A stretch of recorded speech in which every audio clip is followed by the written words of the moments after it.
Student आज जो geography का जो फर्स्ट चैप्टर है उसको फिर से शुरू कर रहे हैं। मतलब कि पहले एक वीडियो भेजे थे, वो कंप्लीट नहीं था, उसके साथ हम एक और मतलब यूट्यूब वाला वीडियो भेजे थे। पता नहीं आप लोग देखे या नहीं देखे, लेकिन कुछ ही स्टूडेंट ने, जब मैंने इसका एक्सरसाइज बनाने दिया तो कुछ ही स्टूडेंट, 2-4 स्टूडेंट ही बना के दिखाया, तो हमको लगा कि शायद इसमें और कुछ बताना होगा। तो मैंने इसको फिर से मतलब कि एक उसका ओवरव्यू टाइप का बनाया है, ताकि आप जो छोटे छोटे जो पार्ट्स हैं, छोटे छोटे जो उसमें जो मीनिंग है, जो बहुत शॉर्ट में बुक में दिया है, उसको हम ब्रॉड करके बता दें, ताकि आप चैप्टर को इजीली समझ सकें। और इसके बाद भी स्टूडेंट जहाँ कहीं भी अगर दिक्कत हो तो आप पूछते नहीं हैं, आपको पूछना है, क्वेरी करना है। सिर्फ वीडियो को देख के और वो नहीं रख देना है, आप क्वेरी कीजिएगा तो आपका जो भी डाउट है वो क्लियर होगा, और हमको भी थोड़ा सा ये होगा कि इसको किस तरह से और बताना है। तो स्टूडेंट बहुत ही ध्यान से देखना है और इसको क्वेरी ज़रूर करना है। जहाँ भी आपको दिक्कत बुझाता है तो उसको समझना भी है। तो स्टूडेंट एक बार फिर से हम इसको क्लियर कर देते हैं। जो पिछले वीडियो में हमने डिस्कस किया था कंपोनेंट ऑफ इन्वायरमेंट, जो इसमें हम बताए थे कि 2 तरह के कंपोनेंट होते हैं बायोटिक। नेचुरल इन्वायरमेंट में 2 तरह के कंपोनेंट होते हैं, बायोटिक और एबायोटिक। तो ये पिछला वीडियो भी याद होगा। और एक बात और स्टूडेंट, मेरा जो भी वीडियो है वो यूट्यूब पर है। आप अगर चाहें तो, जैसे कि आपका ऑनलाइन पढ़ते समय वो डिलीट हो गया या कुछ हो गया, तो आप बाद में यूट्यूब पर भी सिर्फ मेरा नाम अगर लिख देंगे इस तरह से, यूट्यूब पर सिर्फ ये लिखेंगे तो मेरा सारा वीडियो आ जाएगा, तो आप वहां से भी देख सकते हैं। तो हम बता रहे थे कि ये कंपोनेंट ऑफ इन्वायरमेंट पहले वाले वीडियो में हमने डिस्कस कर दिया था। अब आज का जो टॉपिक है वो नेचुरल इन्वायरमेंट। नेचुरल इन्वायरमेंट को फिर से मतलब कि इसको ब्रॉड करके देखना है कि नेचुरल इन्वायरमेंट क्या होता है, उसमें क्या क्या चीज है। तो सबसे पहले स्टूडेंट इसका डेफिनेशन आप समझ लीजिए कि land, water, air, plants and animal comprises the natural environment. इसमें दोनों तरह के कंपोनेंट आ गए, बायोटिक भी और एबायोटिक भी, दोनों को मिला के, जिसको कि जो प्रकृति ने जिस चीज को बनाया है, जिसको कि ह्यूमन ने नहीं बनाया, जितने भी तरह की चीज है प्रकृति के द्वारा, जैसे लैंड है, वाटर है, एयर है, प्लांट्स है, एनिमल, ये सारा चीज नेचुरल इन्वायरमेंट में आता है। नेचुरल इन्वायरमेंट को हम बेसिकली 3 ब्रॉड ग्रुप में बांट सकते हैं, जैसे कि lithosphere, hydrosphere and atmosphere. Natural environment को 3 ग्रुप में बांट देते हैं। फिर लिथोस्फेयर, आपने पहले भी इसके बारे में पढ़ा होगा। हाइड्रोस्फेयर, जितना कि धरती पर जो वाटर बॉडीज है जिस रूप में है सब वो हाइड्रोस्फेयर है। और एटमॉस्फेयर, जो अर्थ के चारों ओर जो हवा का जो एक थिन लेयर रहता है उसको एटमॉस्फेयर कहते हैं। तो सबसे पहले हम बात करते हैं लिथोस्फेयर का। ये लिथोस्फेयर क्या है स्टूडेंट? सबसे पहले लिथोस्फेयर मतलब होता है, इसको हम ये स्थल मंडल भी कहते हैं हिंदी में, solid crust on the hard top layer of the earth. जो धरती मिट्टी जिसको कहते हैं, जो पूरा ये जिस पर कि सारा चीज हमारा घर मकान है, रोड है या स्कूल है या जो कुछ भी है, वो सभी लिथोस्फेयर पे ही रहता है। तो ऊपर वाला जो लेयर है, जो सॉलिड क्रस्ट होता है, अर्थ में जो 3 लेयर होते हैं, क्रस्ट, मेंटल, कोर, तो ये जो ऊपर वाला लेयर है ये ही लिथोस्फेयर कहा जाता है।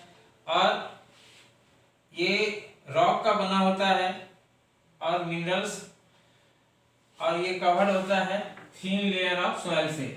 ये बेसिकली चट्टान का बना होता है, मिनरल्स का बना होता है, चट्टान भी मिनरल से ही बनता है। और ये कवर रहता है थिन लेयर सॉइल से, मिट्टी से, जिसको हम ऊपर में मिट्टी देखते हैं ना, ये थिन लेयर होता है उस रॉक के ऊपर। लिथोस्फेयर कंसिस्ट ऑफ लैंडफॉर्म, जितने भी तरह के माउंटेन होते हैं, वैली होता है या जो भी प्लेटूज होता है, जितने भी तरह के लैंडफॉर्म हम धरती पर देखते हैं सब ये लिथोस्फीयर का ही पार्ट होता है। और lithosphere is a domain, lithosphere एक ऐसा एरिया है, एक ऐसा रीजन है जो प्रोवाइड करता है हमें फॉरेस्ट का, ग्रासलैंड, लैंड एंड ग्रेजिंग, जितना भी चीज फॉरेस्ट वगैरह हम देखते हैं सब लिथोस्फीयर पर ही होता है। एग्रीकल्चर के लिए जो लैंड होता है, जैसे हम लोग खेती करते हैं, भोजन हम करते हैं, तो वो फसल जो है खेतों में ही उगता है, तो वो जो लैंड है एग्रीकल्चर के लिए वो कौन प्रोवाइड करता है, वो लिथोस्फीयर ही करता है। या हमारा घर होता है, स्कूल होता है, ये सब जो ह्यूमन सेटलमेंट्स हैं वो सब लिथोस्फीयर पे होता है। तो वी आल्सो गेट मिनरल, अगर हमको जो भी चीज़ जैसे लोहा है, कॉपर है, निकल है, जो भी मिनरल्स हम निकालते हैं वो सब धरती के अंदर से ही निकालते हैं, तो ये सारा चीज लिथोस्फीयर में ही आता है। ठीक है स्टूडेंट, अब इसके बाद देखेंगे हम हाइड्रोस्फीयर। स्टूडेंट, अब दूसरा जो था hydrosphere, the domain of water, जितने भी वाटर बॉडीज हैं, जितना भी जल मंडल है धरती पर, सबको एक शब्द में हाइड्रोस्फीयर कहते हैं। It comprises various sources of water, इसमें जितने भी तरह के सोर्स ऑफ वाटर हैं, चाहे वो रिवर हो, लेक्स हो, सीज हो, ओशियन हो, या जो कुछ भी है, जिस रूप में भी वाटर है अर्थ पर, वो सब हाइड्रोस्फीयर के अंतर्गत आता है। और it is essential for all living organism, ये जितने भी लिविंग ऑर्गेनिज्म है सबके लिए वाटर एसेंशियल है। वो कहते हैं ना कि लाइफ के लिए दो तीन चीज़ें बहुत ज़रूरी होती है, सांस लेने के लिए ऑक्सीजन, जिंदा रहने के लिए वाटर, फूड, तो उसी तरह से ये लिविंग ऑर्गेनिज्म है उसके लिए वाटर बहुत ही एसेंशियल है। नेक्स्ट है एटमॉस्फेयर। एटमॉस्फेयर जिसको कहते हैं वायुमंडल, the thin layer of air surrounding the earth, earth के चारों ओर जो हवा का एक पतला लेयर होता है उसी को हम एटमॉस्फेयर कहते हैं।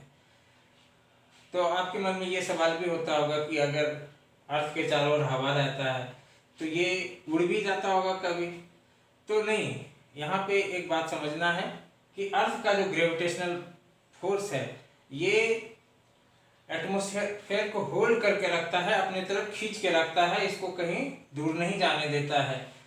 ईश्वर गॉड ने हर एक चीज को कितना सोच समझ के बनाया है कि वो जानते थे कि अर्थ पे जो लोग जीव, जो भी जीव रहेंगे उसको ऑक्सीजन है, हवा की आवश्यकता होगी, और इस तरह से उसने इसे को बनाया कि अर्थ के साथ एटमॉस्फेयर भी दिया ताकि सभी लोग यहाँ पे सरवाइव कर सके। तो ये सारा चीज मिलकर क्या अल्टीमेटली क्या करता है, लाइफ को अर्थ पर सपोर्ट करता है।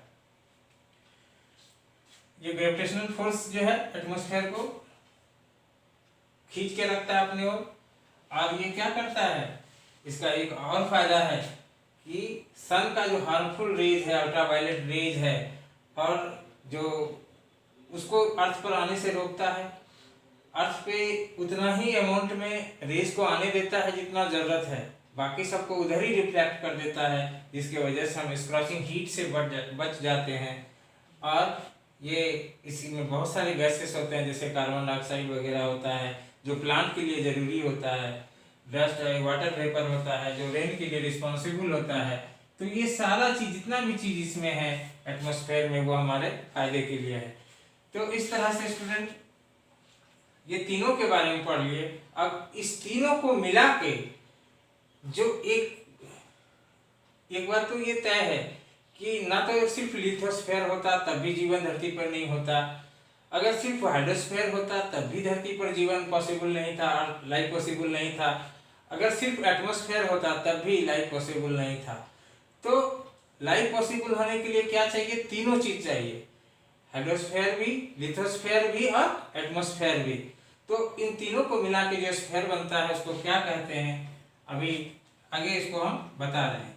स्टूडेंट, हम बताए थे कि सिर्फ लिथोस्फीयर होने से या हाइड्रोस्फीयर या एटमॉस्फेयर होने से ही जीव मंडल नहीं हो जाता या लाइफ पॉसिबल अर्थ पे नहीं होगा, हमको तीनों चीज चाहिए। और ये तीनों चीज को मिला के जो स्फीयर बनता है उसको बायोस्फीयर कहते हैं, हिंदी में इसको जैव मंडल भी कहते हैं या जीव मंडल भी कहते हैं।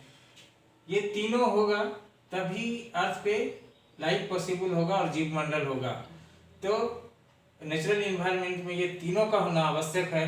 अर्थ पे जो लाइफ है वो सरवाइव करे, इसके लिए तीनों स्फीयर जरूरी है। और ये तीनों स्फीयर को मिलने से जो स्फीयर बनता है उसको बायोस्फीयर कहते हैं। ये पिक्चर आपके बुक में भी है, इसको अगर जिसके पास बुक है न्यू बुक उनको ये मिल जाएगा। स्टूडेंट ये तो ये टॉपिक यहाँ खत्म हो गया, लेकिन कुछ वर्ड आएंगे इसमें जो आपके लिए नया हो सकता है, जैसे इकोसिस्टम है, बायोम्स है, इकोलॉजी है, हैबिटेट है। तो इस शब्द के क्या मायने हैं इसको भी हम वन बाय वन बता देते हैं। इकोसिस्टम क्या होता है? The system in which the physical and biological elements jointly operate is known as ecosystem. समझ गए? नहीं समझे होंगे स्टूडेंट। द सिस्टम जब किसी भी जगह, किसी छोटे से जगह की बात करें हम, वहाँ पे हम देखेंगे कि जितने भी तरह की चीजें हैं, चाहे वो सजीव है या निर्जीव है, सब एक दूसरे को कोऑपरेट करता है और उसके वजह से उसका लाइफ पॉसिबल हो पाता है। सजीव और निर्जीव सब मिलके किसी जीव को सपोर्ट करता है, जिसके वजह से उसका लाइफ जो है वो एग्जिस्ट कर पाता है अर्थ पे। और वही कहता है the system in which physical मतलब क्या? निर्जीव जितना भी चीज है, पहाड़ पत्थर मैदान खेत जो कुछ भी है, और जितने भी बायोलॉजिकल है, प्लांट्स एनिमल एलिमेंट्स, ये ज्वाइंटली ऑपरेट करते हैं, जब एक दूसरे को सपोर्ट करते हैं तो इसको हम इकोसिस्टम कहते हैं। उसी तरह से एक दूसरा वर्ड है biomes. We use term biomes for describing the different ecosystem on the basis of their plant and animal life. Student इसको समझना है कि धरती पर जितने भी तरह के इकोसिस्टम हैं, सभी जगह एक ही तरह के पेड़ पौधे, एक ही तरह के जीव नहीं पाए जाते।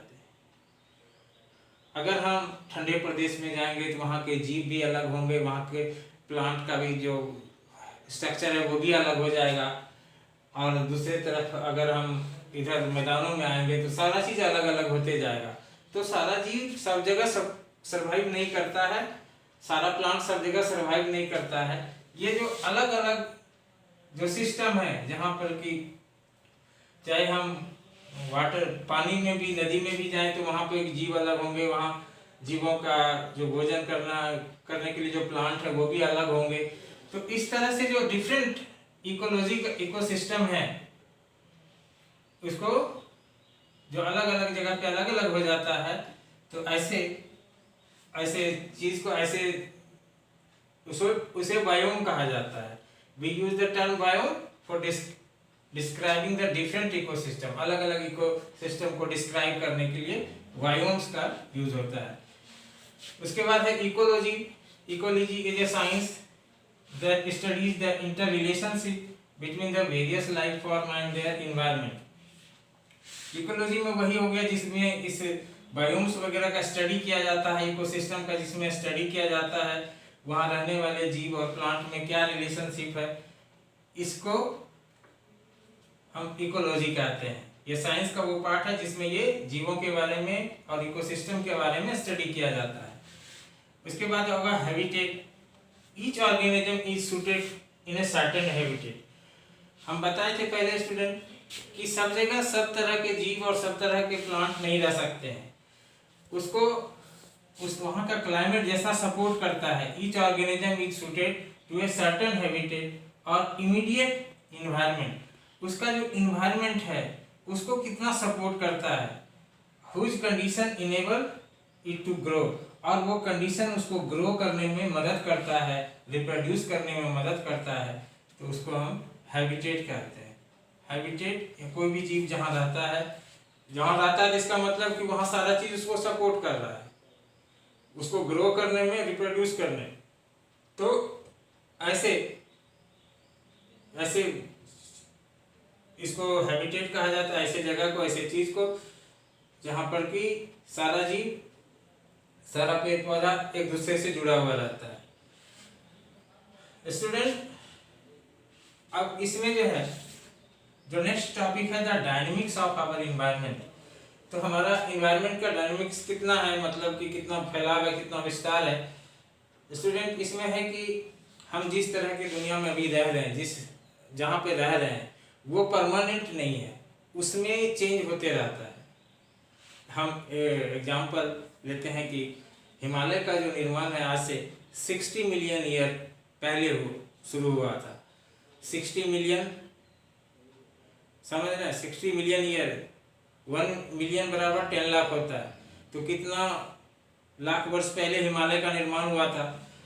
और 20 मिलियन ईयर पहले जिस रूप में हिमालय का आज देखते हैं उस रूप में वो बन गया था। लेकिन अभी भी हिमालय में चेंज हो रहा है, वो अभी भी उसका साइज धीरे धीरे बढ़ रहा है।